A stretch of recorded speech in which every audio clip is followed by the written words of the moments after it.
हाय, मैं शिखा स्वागत करती हूँ आप सभी का मेरे यूट्यूब चैनल मॉम कनेक्शन पर। तो बहुत सारे पेरेंट्स परेशान होते हैं कि उनका बच्चा खाना नहीं खाता है या फिर थोड़े दिन पहले तक बच्चा अच्छे से खाना खा रहा था और अचानक से बच्चे ने खाना खाना बंद कर दिया है या कम कर दिया है। तो आज हम डिस्कस करने वाले हैं इसी टॉपिक के बारे में और मैं आपको इसके साथ ही कुछ ऐसे टिप्स देने वाली हूँ कि जिनको आप फॉलो अगर करेंगे तो डेफिनेटली 100% गारंटीड आपका बच्चा खाना खाने लग जाएगा। लेकिन उसके लिए आपको वीडियो को पूरा देखना होगा। तो सबसे पहले हम बात करते हैं कि उस प्रॉब्लम्स की कि जिसको हमें सॉल्व करना है, यानी कि अगर बच्चा खाना नहीं खा रहा है तो उसके पीछे रीज़न क्या है। तो सबसे कॉमन रीज़न्स जो होते हैं वो हम जल्दी से डिस्कस कर लेते हैं। तो मोस्ट कॉमन रीज़न है वो है टीदिंग। तो टीदिंग की प्रोसेस एक बहुत ज़्यादा पेनफुल प्रोसेस होती है बच्चों के लिए भी, और हम पेरेंट्स को देखने में भी बहुत ज़्यादा पेनफुल प्रोसेस लगती है ये। तो इस टाइम पे बच्चे बहुत ज़्यादा इरिटेटेड होते हैं, कुछ बच्चों में स्टमक इन्फेक्शन भी हो जाता है। इस टाइम पे बच्चों को फिर खाना खाना अच्छा नहीं लगता है। इसके अलावा अगर बच्चा बीमार है, बच्चे को कफ कोल्ड फीवर है, लूज़ मोशन है, वॉमिटिंग है या कोई और प्रॉब्लम है, तो ऐसे में भी बच्चे खाना खाना फिर पसंद नहीं करते। तो इस टाइम पे हमें मेडिकल हेल्प की ज़रूरत पड़ती है। इसके अलावा अगर क्लाइमेट चेंज हुआ है, वेदर चेंज हुआ है, तो हमारी बॉडी फिर उस चेंज को एकदम से अडाप्ट नहीं कर पाती। उस हमारी बॉडी को टाइम चाहिए होता है किसी भी चेंज को अडाप्ट करने के लिए। तो उस टाइम पे भी बच्चों को भूख लगना कम हो जाती है या फिर बच्चों का मन नहीं होता है खाना खाने का। इसके अलावा कई बार क्या होता है कि बच्चों में कोई डिफ़िशियंसी होती है, जैसे कि कैल्शियम डिफ़िशियंसी, आयरन डिफ़िशियंसी या फिर विटामिन डी डिफ़िशियंसी। तो इनकी वजह से भी बच्चे खाना खाना पसंद नहीं करते हैं। बच्चों की एकदम भूख गायब भी हो जाती है। तो आयरन डिफ़िशियंसी के ऊपर मेरा एक डिटेल वीडियो है, लिंक आपको डिस्क्रिप्शन बॉक्स में मिल जाएगी। तो आप ज़रूर चेक कर लीजिएगा कि कहीं आपके बच्चे को आयरन डिफ़िशियंसी तो नहीं है। इसके बाद क्या होता है कि कई बार प्लेस चेंज हो जाते हैं या फिर बच्चों में इमोशनल चेंजेस आ रहे होते हैं या फिर ग्रोथ स्पॉट होता है, तो उस टाइम पे भी बच्चे खाना खाना एकदम कम कर देते हैं। प्लेस चेंज से मतलब कि अगर हम बच्चों की नानी के घर, दादी के घर गए हुए हैं, तो क्या होता है कि वहाँ जाके बच्चों का उनसे इमोशनल अटैचमेंट बहुत ज़्यादा हो जाता है और लौट के आने के बाद फिर बच्चों को उनकी याद आती है, तो बच्चे एक्सप्रेस नहीं कर पाते हैं और ये उनका एक वे होता है कि उनका खेलने में मन नहीं लगता है और वो खाना खाना एकदम बंद कर देते हैं। साथ ही बच्चे कई बार एक सेम तरीके के फूड खाते खाते बोर हो जाते हैं, सेम टेक्सचर का फूड खाते खाते भी बोर हो जाते हैं, क्योंकि बच्चों को क्या चाहिए है कि बहुत ज़्यादा वैरायटी चाहिए उनको। अभी वो हर चीज़ को एक्सप्लोर करना चाहते हैं। तो खाने में बच्चों को अगर हम सेम फूड बार बार दिए जा रहा है, सेम फूड काफ़ी दिनों तक लगातार दिए जा रहे हैं, सेम टेक्सचर वाला फूड बच्चों को लगातार दिए जा रहे हैं, तो उस टाइम पे बच्चे बोर हो जाते हैं और एकदम से खाना खाना बंद कर देते हैं। हम समझ भी नहीं पाते हैं कि ऐसा क्या हो गया कि बच्चों ने एकदम खाना खाना बंद कर दिया। मोस्टली बच्चों में यही सारी प्रॉब्लम्स होती है कि बच्चे खाना खाना बंद कर देते हैं। तो आप सबसे पहले तो एक बार चेक कर लीजिएगा कि इनमें से आपके बच्चे को क्या प्रॉब्लम है कि बच्चा खाना ठीक से नहीं खा रहा है। उसके हिसाब से फिर आप उसका सॉल्यूशन ढूँढ सकते हैं।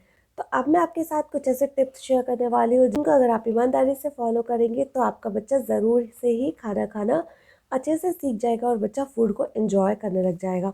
तो सबसे पहले आपको क्या करना है कि मेरे चैनल को सब्सक्राइब करना है। इसके बाद आपको जोक सपाट, आपको सबसे पहले क्या करना है कि जो आप बच्चे को खाना खिला रहे हैं उसका टेक्सचर आप चेंज करके देखिएगा, उसका टेस्ट आप चेंज करके देखिएगा। आप देखिएगा कि अगर आप बच्चे को सेम फूड तो नहीं खिला रहे थे, आप फूड बच्चों के फूड में वैरायटी को ऐड करिएगा। जैसे कि हम एडल्ट्स खाना खाते हैं कि हमारी प्लेट में बहुत सारी चीज़ें होती हैं, हमारी प्लेट्स एकदम कलरफुल होती है और बच्चों को हम क्या करते हैं कि दाल चावल मिक्स किया, ग्राइंड किया या फिर हैंड मैश किया और बच्चों को खिलाने लग गए। तो बच्चों को अगर आप एक प्रॉपर वे में एक प्लेट लगा कर देंगे तो बच्चों को खाने में इंटरेस्ट आता है। बच्चे कलरफुल चीज़ों को देखकर खाने को एंजॉय करना सीखते हैं।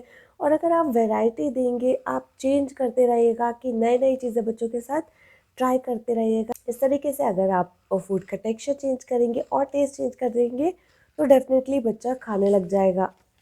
इसके अलावा आप वेदर के अकॉर्डिंग फूड ऐड करिएगा। जैसे समर का टाइम है तो आप कर्ड, लस्सी, छाछ ये वाली चीज़ें आप बच्चों को दीजिएगा खाने के साथ में, तो इनसे बच्चा अच्छे से खाना खा लेता है।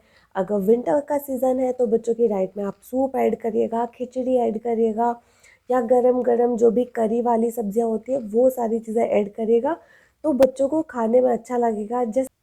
नेक्स्ट बहुत इंपॉर्टेंट चीज़ है, बच्चों की डाइट में आप विटामिन सी को ज़रूर शामिल करिएगा। कि वैसे तो आपको बैलेंस डाइट देनी है, लेकिन आपको विटामिन सी को बहुत ज़रूर शामिल करना है। विटामिन सी होता है सारे खट्टे फलों में, तो आप बच्चों की डाइट में विटामिन सी को शामिल करिएगा। विटामिन सी से क्या होता है कि बच्चों की इम्यूनिटी बूस्ट होती है। सेकंड चीज़ जो है, ये हमारे बॉडी को आयरन एब्जॉर्ब करने में हेल्प करती है। और थर्ड चीज़ जो है, बच्चों की एपेटाइट को भी बढ़ाता है। जैसे अगर आप बच्चों के खाने में दाल में थोड़ा सा लेमन ड्रॉप्स डाल के देंगे तो बच्चा उसको एंजॉय भी करेगा और नेक्स्ट मील के लिए बच्चे का भूख भी बढ़ जाएगी। तो आप खट्टे फल या फिर नींबू का रस आप बच्चे के खाने में ऐड करते हैं तो इससे बच्चों का एपेटाइट बढ़ता है और इम्यूनिटी तो बूस्ट होती है। इसके अलावा हम पेरेंट्स क्या करते हैं कि बच्चे को फ़ोन दिखा के खाना खिलाते हैं। अगर बच्चा खाना नहीं खा रहा है तो हमको लगता है कि जल्दी से फ़ोन दे दो और बच्चा खाना खा लेगा।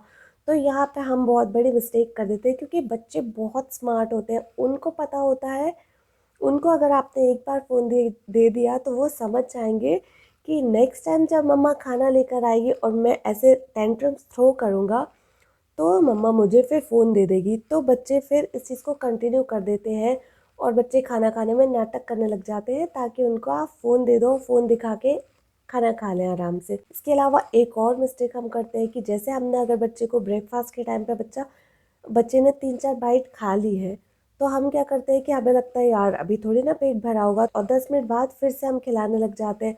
फिर 3-4 बाइट बच्चा खाता है, फिर नहीं खाता है, उसके फिर 15-20 मिनट बाद, आधे घंटे बाद हम फिर से खिलाने बैठ जाते हैं। फिर बच्चा 3-4 बाइट खा लिया, हमको क्या लग रहा है, बच्चा तो अपने हिसाब से खाना खा रहा है, लेकिन हमको क्या लग रहा है कि बच्चे ने तो कुछ खाया ही नहीं है। और ऐसे-ऐसे करके एक मील उसका चल जाता है 2 से ढाई घंटे तक। तो हमें क्या करना है कि अगर जैसे ब्रेकफ़ास्ट दिया हमने बच्चे को, बच्चे ने नहीं खाया है, तो फिर आप उसको स्किप कर दीजिएगा। ब्रेकफ़ास्ट को अब आपको कंटिन्यू नहीं करना है। अब आप बच्चे को फूड दीजिएगा 2 ढाई घंटे बाद, जो मिड मॉर्निंग स्नैक्स होता है, उसको आप दीजिएगा बच्चे को। ताकि इससे क्या होगा, 2 चीज़ें होगी कि अगर उस टाइम पे ब्रेकफ़ास्ट के टाइम पे बच्चे को भूख नहीं लगी है, तो नेक्स्ट मील के टाइम पे बच्चे को भूख लगाएगी और बच्चा आराम से बिना टेंट्रम्स थ्रो किए खाना खा लेगा। दूसरी चीज़ क्या हो जाएगी, बच्चे का एक माइंड सेट हो जाएगा कि अगर मैं ऐसे टेंट्रम्स थ्रो करूँगा तो मम्मा मुझे ज़बरदस्ती नहीं खिलाएगी, मना-मना के नहीं खिलाएगी और मुझे भूखा रहना पड़ जाएगा। तो बच्चों का माइंड सेट अगर ऐसे हो जाएगा तो फिर बच्चे आराम से खाना खाने लग जाएंगे बिना आपको परेशान किए हुए। इसके अलावा आपको फ़ोर्स फीडिंग बिल्कुल भी नहीं करानी है। जितना बच्चा आराम से, जितना अपनी मर्ज़ी से खाता है, उतना आप बच्चे को खाने दीजिएगा। क्योंकि क्या होता है कि हमारी बॉडी को जितनी कैलोरीज़ की जितनी ज़रूरत होती है, हमको भूख उतनी ही लगती है। तो हो सकता है कि बच्चा एक टाइम पे अच्छे से खाना खा ले और ज़्यादा कैलोरीज इनटेक कर ले, तो नेक्स्ट मील हो सकता है कि बच्चा बहुत कम खाए। तो इसमें टेंशन लेने वाली बिल्कुल भी बात नहीं है। आप बच्चे को बिना फोर्सफुली, बच्चे को अपनी मर्ज़ी से खाने दीजिए कि जितना उसको भूख है बच्चे को उतना खाना खिलाइएगा। फ़ोर्स फीडिंग कराएंगे तो फिर बच्चों को ये भी उनकी एक हैबिट बन जाएगी और फिर बच्चे खाना खाना पसंद नहीं करते हैं बिना फोर्सफुली। इसके साथ ही अगर आप बच्चों को सेल्फ फीडिंग के लिए इनकरेज करते हैं तो बच्चे डेफिनेटली खाने को एंजॉय करना सीख जाते हैं। तो आप जितना हो सके बच्चों को अपने हाथ से खाने के लिए दीजिएगा, ताकि बच्चे खाने को फ़ील कर सकें, उसको टच कर सकें, फ़ील कर सकें और उसके टेक्सचर को समझ सकें, उसके टेस्ट को समझ सकें, थोड़ा-सा एक्सप्लोर कर सकें, तो बच्चे फूड को एन्जॉय करने लग जाते हैं। तो ये थे हमारे कुछ आसान से टिप्स कि आप आराम से फॉलो कर सकते हैं, और अगर आप इनको फॉलो करते हैं तो मैं गारंटी ले सकती हूँ आपका बच्चा ज़रूर से खाना खाने लग जाएगा। तो ये था हमारा आज का वीडियो। अगर वीडियो पसंद आया हो तो प्लीज़ लाइक कीजिएगा, कमेंट करके ज़रूर बताइएगा कि आपको और क्या-क्या चैलेंजेस फेस करने पड़ते हैं एज़ अ पेरेंट, जिससे कि आगे मैं और वीडियोज़ बना सकूँ। और वीडियो को आप दोस्तों के साथ शेयर कीजिएगा। और चैनल को अगर अब तक सब्सक्राइब नहीं किया है तो प्लीज़ सब्सक्राइब ज़रूर कर दीजिएगा। मिलती हूँ आपसे किसी नए वीडियो के साथ, तब तक के लिए बाय बाय।